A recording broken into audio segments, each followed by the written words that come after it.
Et il sortit en poussant des cris et en l'agitant avec une grande violence. L'enfant devint comme mort, de sorte que plusieurs disaient qu'il était mort. Mais Jésus, l'ayant pris par la main, le fit lever et il se tint debout. Quand Jésus fut entré dans la maison, ses disciples lui demandèrent en particulier, pourquoi n'avons-nous pu chasser cet esprit? Il leur dit, cette espèce-là ne peut sortir que par la prière. Amen. Si vous lisez un autre livre, il dit par des prières et des jeûnes. Je vais expliquer. Bien qu'on va expliquer, on va interpréter le jeûne et la prière, mais physiquement aussi comme ça. Cela joue un grand rôle dans la vie chrétienne. Vous savez, si vous lisez Marc 3, 13, le Seigneur leur avait déjà donné pouvoir de chasser les démons. Mais comment expliquer? Ils avaient déjà le pouvoir que le Seigneur leur a donné, mais devant ces démons-là, ils n'ont pas pu chasser. C'est ce que je vous ai parlé l'autre fois sur la grâce. Vous pouvez avoir un même don, mais ici, toi, tu ne parviens pas, l'autre parvient. Mais dépend aussi de la manière où chacun cherche son Dieu. Ici, les gens ne prient pas. Prier, je vous dis bien aimé, quand quelqu'un prend le temps devant Dieu, il reçoit de Dieu une puissance. Le Seigneur a dit, priez et veillez pour que vous ne tombez pas. Il y a ceux qui interprètent que non, ça c'est veiller à l'enseignement. Non, c'était d'abord veiller comme ça, de ne pas dormir, prier toute la nuit. Lisez, c'était en Gethsemane, Matthieu 26 et ainsi de suite. Parce que c'était le problème de la prière.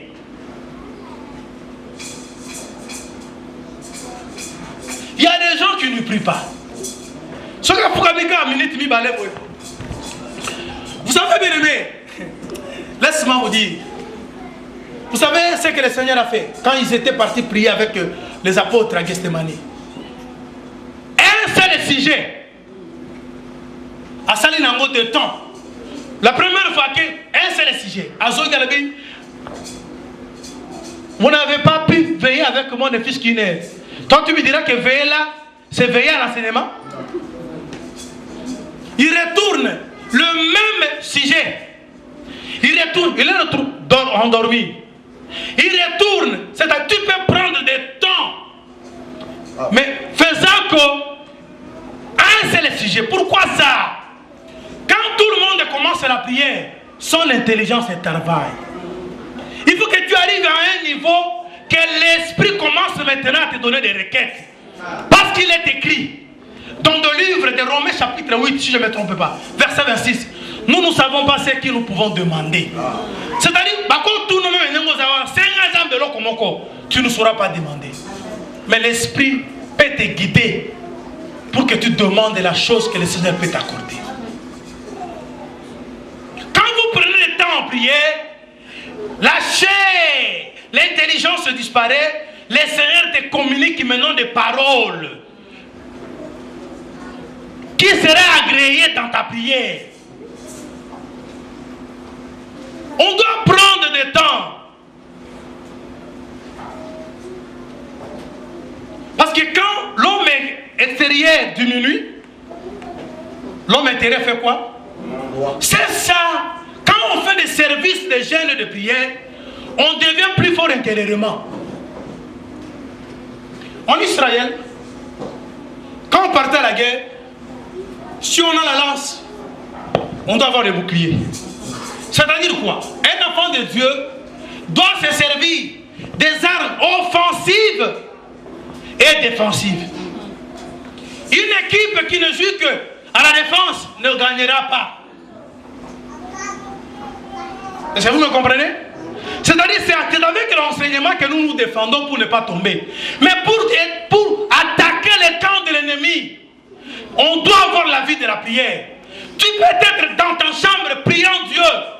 Tous les quartiers est maîtrisé.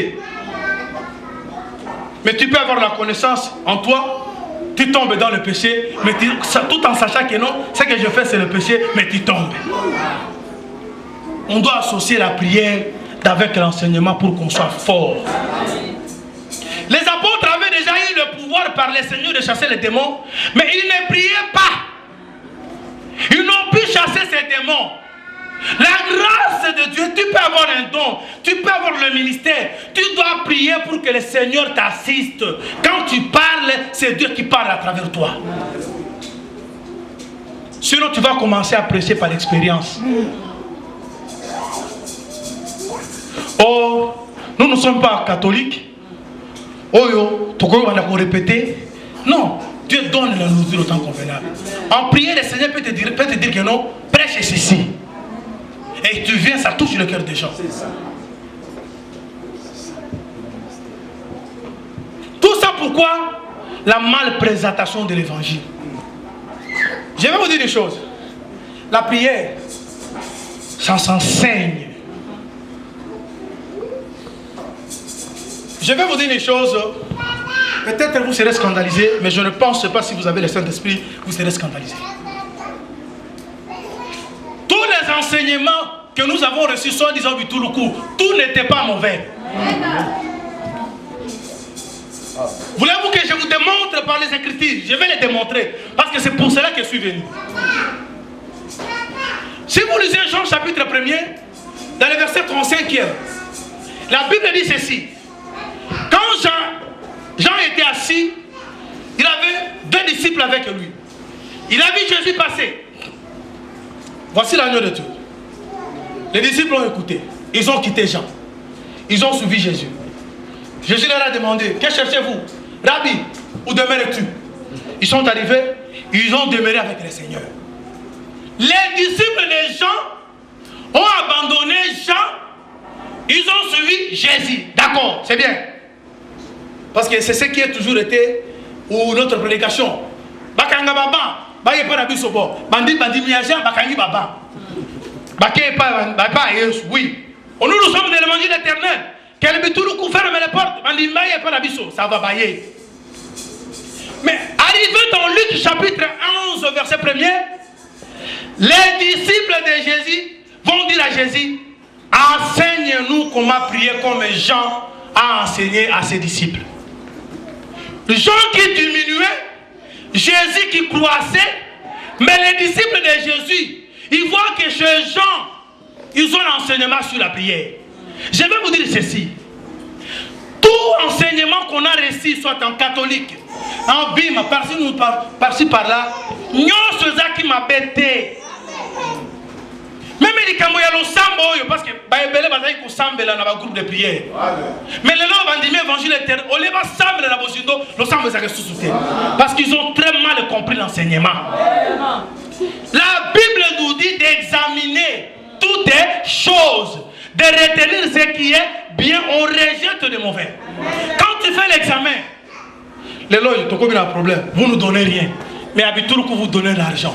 Est-ce que l'enseignement de donner est-il mauvais? Mais pourquoi vous ne le faites pas? Parce que tout est devenu. L'argent, c'est Dieu. C'est Dieu. Vous ne pensez pas que si les amis de Luanda n'avaient pas payé les billets, est-ce qu'on pouvait se voir? C'est avec l'argent qu'ils ont payé les billets. C'est ainsi que je suis là. L'argent est très important pour ce service. Même le Seigneur avait une caisse. Oui. Comment Dieu, qui peut ordonner les choses existent, a une caisse? L'argent physique dans sa caisse. Vous qui êtes bâtis sur ce Dieu-là, vous n'avez pas une caisse. Vous n'aimez pas l'argent.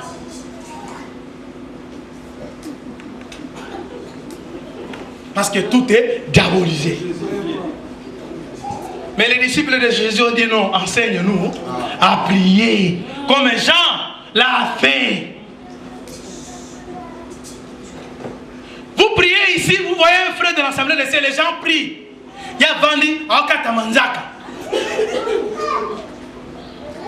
Oh, nous sommes venus, c'est seulement pour la parole. Modérateur, attention. Quand nous venons au culte, c'est seulement pour écouter la parole. Tout ce qui se passe ici, fait partie du culte. Et la prière et la louange. Quand il faut se mettre debout pour danser, ça fait partie du culte. Amen. Il ne prie pas, il ne chante pas, il attend seulement la prédication. Mais quel genre de fidèle? Toi, tu penses que quand tu chantes, Dieu ne se réjouit pas. Nous, le moment pour lequel nous sommes venus est arrivé. Quel est le moment pour lequel? N'est-ce pas que la prière est dans l'enseignement? N'est-ce pas que la louange est dans l'enseignement? Ça c'est quoi, frère?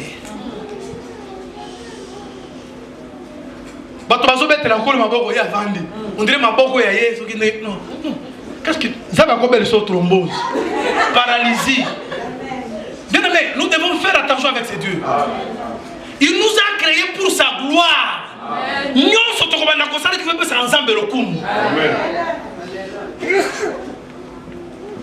Alors je vous dis ceci. Je vais vous dire une chose. Vous savez, détrompons-nous plutôt. L'évangélisation, le ministère évangélique, ce n'est pas un ministère petit. Mais c'est un ministère qu'on nous devons l'entourer avec un grand honneur. Vous savez ce que l'apôtre a dit dans le livre des Corinthiens? Je vais expliquer et c'est par là que je vais m'arrêter pour que le mercredi, on parle sur le pastoral, si le Seigneur va me permettre. Parce que le Seigneur ne pouvait pas séparer la lumière d'avec les ténèbres si la lumière n'avait pas eu naissance. Et c'est là que le pastorat va intervenir. Parce que c'est le berger qui sépare le brebis d'avec le bouc. Ça, on va en parler peut-être le mercredi pour expliquer comment le ministère pastoral s'est manifesté quant à la création. Mais écoutez, pasteur peut nous aider avec une écriture dans 1 Corinthiens chapitre 12, là où l'apôtre parle sur le membre du corps. Le membre le plus faible. Parce que je vais vous expliquer que le ministère évangélique, que les gens voient que c'est un ministère faible, or c'est un ministère aussi grand.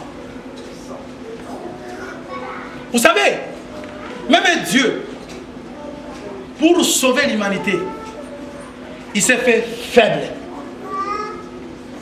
C'est dans la faiblesse que sa puissance s'est manifestée.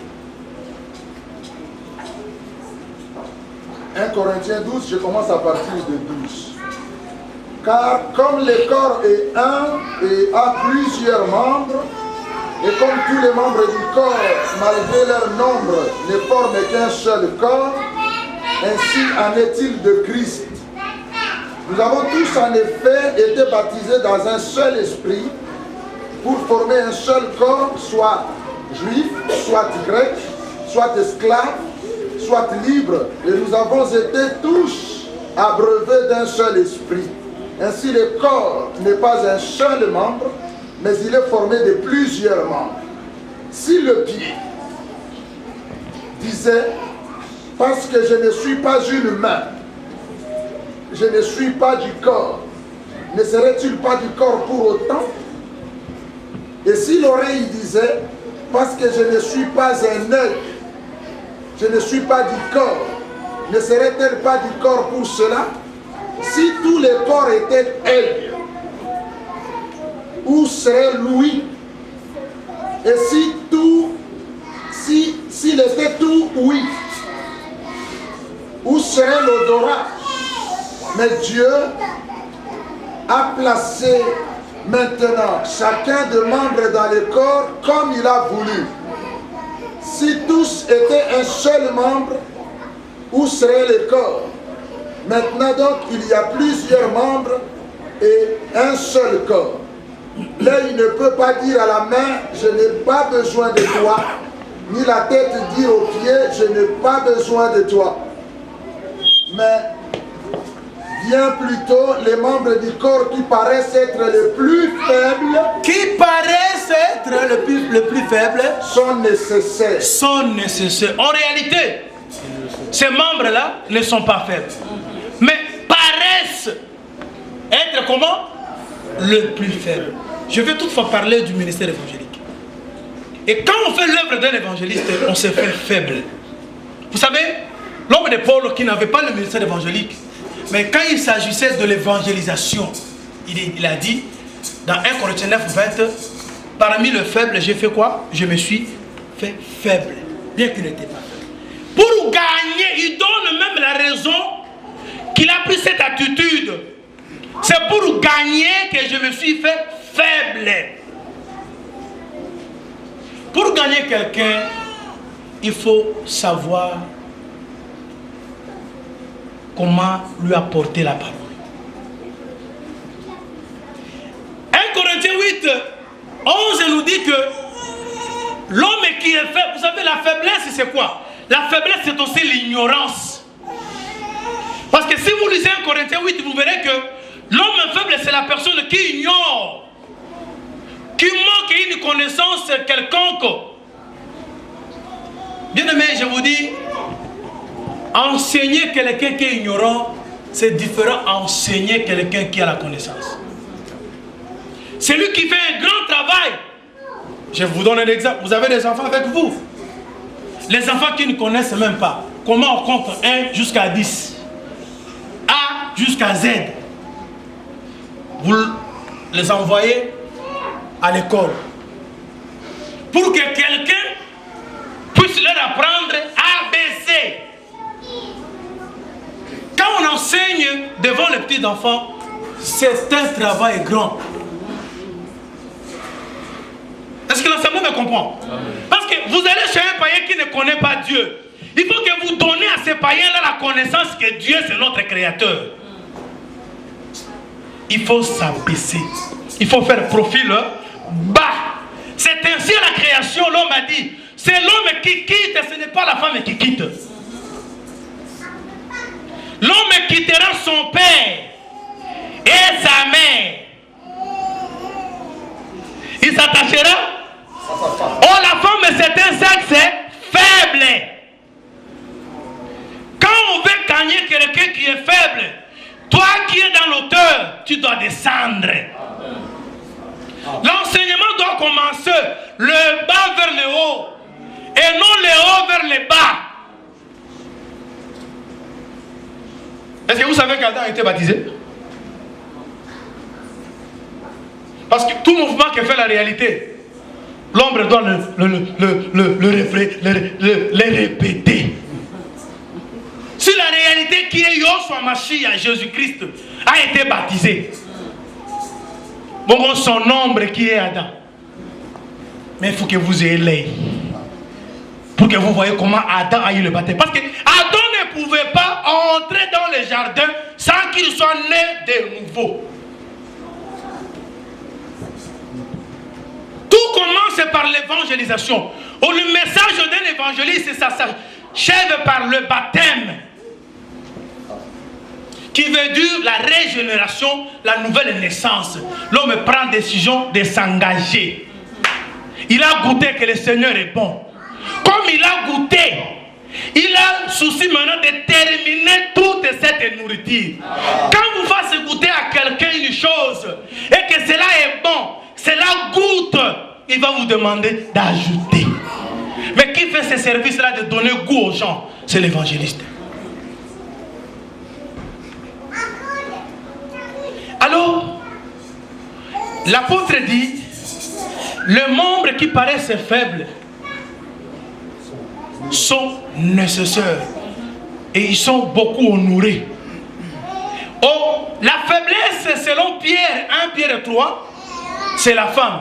Qu'est-ce que Pierre dit au mari? Aimez vos femmes et honorez-les parce elles sont le sexe faible. C'est-à-dire quand Paul dit en Corinthiens d'honorer les membres qui paraissent faibles, bien aimé, nous devons honorer ces gens. Quand j'arrive ici et que je vois le service que le bien ont réalisé, de vous réunir, il faut que j'honore ces gens.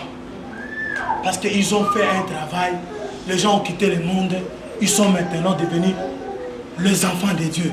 Mais quand un ministre s'était ici, non, ils n'ont rien fait. Moi maintenant, je suis venu poser à Ben. Vous savez poser à Ben? C'est poser les fondements. Ils cherchent un peu de langage là impressionnant. Non! Les moniteurs, les professeurs de gardiennes, de maternelle, de l'école primaire, qui nous a, vous savez, à l'université, on ne prend pas réellement la conjugaison. On sous-entend que, comme tu as un certificat de l'école primaire, tu as un diplôme, tu as déjà appris la conjugaison. Mais qui a appris ça? Si le professeur de l'université dit que non, et ils n'ont rien foutu, mais comment? Pour que vous ayez la capacité de saisir l'enseignement d'un licencié à l'université, qui vous a donné les bases?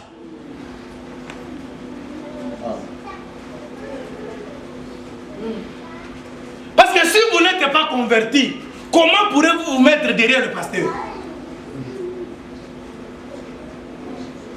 Alors le pasteur commence à dire que non. Oh, l'évangéliste, vous savez, pour terminer, quand vous lisez Genèse 15, Dieu a dit à Abraham, Abraham a demandé à Dieu, comment je serai certifié que je vais posséder ce que je vous ai demandé? L'Éternel lui a dit, prends une génisse de 3 ans, prends un bélier de 3 ans, prends une chèvre de 3 ans. Une colombe, on n'a pas donné son âge. Une tourterelle, non plus on a donné son âge. Sacrifiez-les. Oh, les 5 histoires ici, c'était même les 5 grâces ministérielles qui étaient dans le corps du Seigneur, parce que la véritable offrande c'était le Seigneur. Maintenant, qu'est-ce qui se passe? Vous savez, la colombe, c'est un petit, mais c'est elle qui part prendre la feuille d'olivier à l'extérieur pour que cela entre dans l'arche. Pendant que la génisse sera un prophète, parce que pour que le secret soit révélé, il faut aller auprès des génisses. C'est ce qu'a dit Samson. Ça, c'est la prophétie. La chèvre, si vous lisez Proverbe, c'est le vêtement.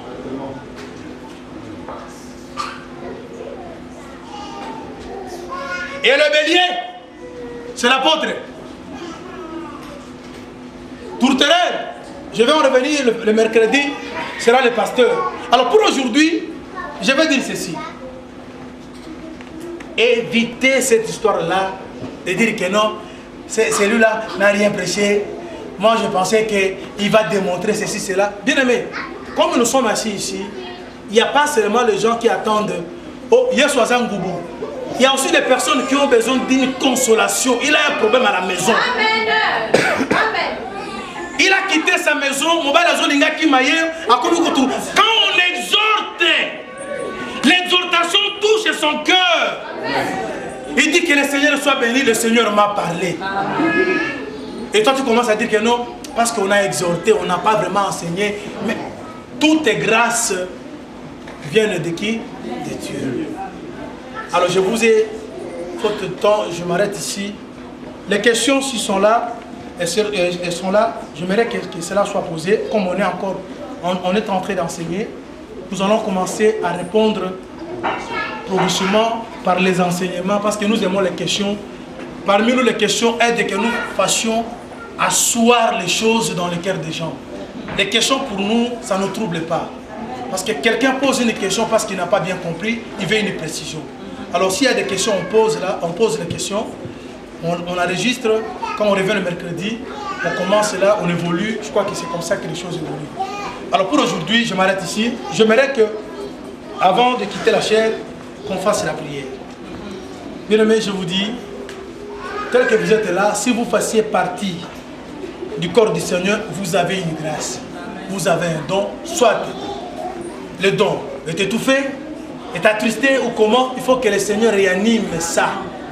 Parce que tu ne peux pas faire partie du corps sans que vous n'ayez pas en vous une fonction quelconque. Chaque membre dans le corps a une fonction à remplir. Est-ce que l'Assemblée m'écoute? On ne peut pas venir ici pour être spectateur. Tu ne fais rien. Tu ne sais pas. Non, tu as un rôle à jouer. Il faut que les gens viennent ici, même chez toi à la maison. Ah, oh non, tantine, ah, ça va, avant d'aller à l'hôpital, je vais prier. Tu pries, la personne est guérie. À quel hôpital? Tu pries où? Aïe Nanzambe, parce qu'il y a mon loboko Nanzambe, Mais c'est ça.